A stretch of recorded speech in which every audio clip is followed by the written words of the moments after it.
திருமணம் ஆன பிறகு ஒரு சிலர் இது போல ரொம்ப கேவலமா நடந்துப்பாங்க. அவங்களெல்லாம் என்ன சொல்றது தெரியல.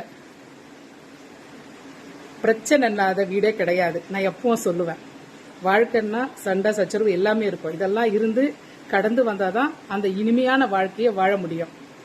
ஆனா ஏதாவது ஒருத்தருக்கு புருஷன் பொண்டாட்டிக்குள்ள பிரச்சனை வந்துருச்சுன்னா உடனே இதுக்கு முன்னாடி அவங்க யார்கிட்டயாவது பழகி இருப்பாங்க, தெரியாத வயசுல அவங்களுக்கு கால் பண்ணி பேசுறது, என் புருஷன் இப்படி இருக்காரு, என் பொண்டாட்டி இப்படி இருக்கா சொல்லிட்டு பேசுறீங்க.